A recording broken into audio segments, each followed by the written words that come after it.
There's a script we've all been fed since we were kids. Our parents preached it, our grandparents obsessed over it, and every real estate agent with a smiling face on a bus bench is banking on you believing it. It's the American dream, the golden ticket to the middle class.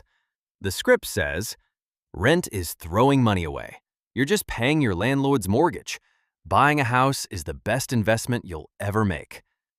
We've internalized this so much that we feel a deep, visceral shame if we're still renting at 30. We feel like we've failed to launch, like we're just kids refusing to grow up. So we panic. We buy homes we can barely afford, stretching our debt until it hits a breaking point, all because we're convinced that signing a deed makes us financially literate. But I'm here to tell you, for millions of people today, that script is a lie. The math has changed, the market has changed, and that blind faith in homeownership, it's trapping an entire generation in a prison of illiquidity. The uncomfortable truth is that for many of you watching this, your house is not an asset. It's a liability. It's a massive, leverage-fueled consumption purchase masquerading as an investment. I'm Josh, and I spend way too much time running the numbers the real estate industry hopes you never see. If you're feeling the pressure to buy, or if you're house poor and wondering why you don't feel rich despite owning a home, today we're dismantling the rent versus buy myth piece by piece. To understand why buying isn't always better, we have to redefine what throwing money away actually means. When you rent, you pay for a roof. That money is gone. We get that. But when you buy, you're told your monthly payment is savings. That's false, especially in the first 10 years. A huge chunk of your monthly cost as an owner is also thrown away. It builds zero equity. We call these unrecoverable costs. First, the cost of capital. In the early years of a 30-year mortgage, roughly 70% of your payment is just interest. You aren't paying yourself, you're renting money from the bank. Second, property taxes. This is basically perpetual rent you pay to the government just for the privilege of staying on land you supposedly own. Third, maintenance.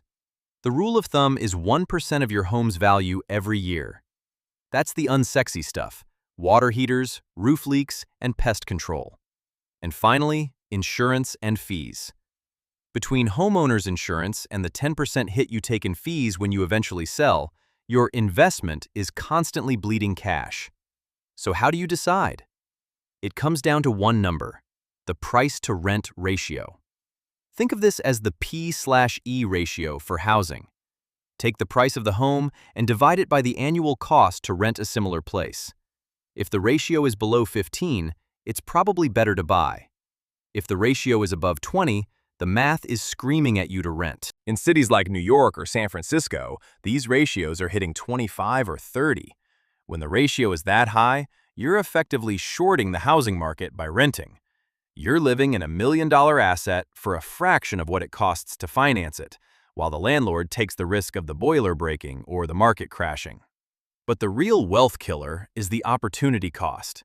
To buy a $500,000 home, you need $100,000 down. That is dead equity. It's locked in a wall. It doesn't buy groceries. It doesn't produce cash flow.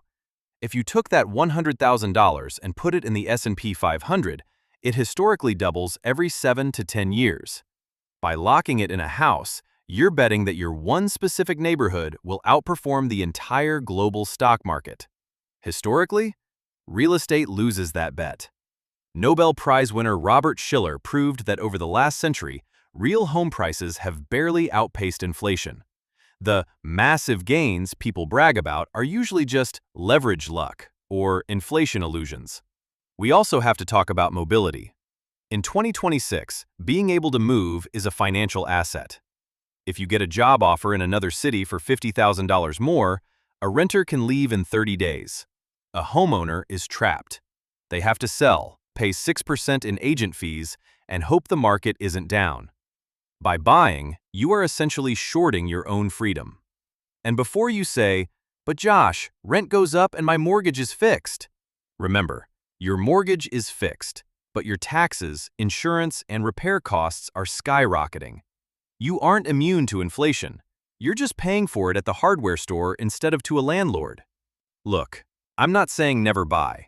If you're staying put for 10 plus years and you value customizing your kitchen more than liquidity, go for it. But don't buy because a cultural script bullied you into it. A house is a consumption choice, like a nice suit. It's a place to live, not a guaranteed retirement plan. Wealth isn't about owning a deed. It's about owning income-producing assets. Stocks, bonds, businesses, those are things that pay you. A house in reality is a liability so long as you still are living there paying a mortgage, as it's not generating any income. Run the numbers, check the ratios, and if the math says rent, rent with pride. Invest the difference, build your liquid empire, and let the landlord worry about the roof. If this made you rethink the dream, leave me a like and comment what you thought down below.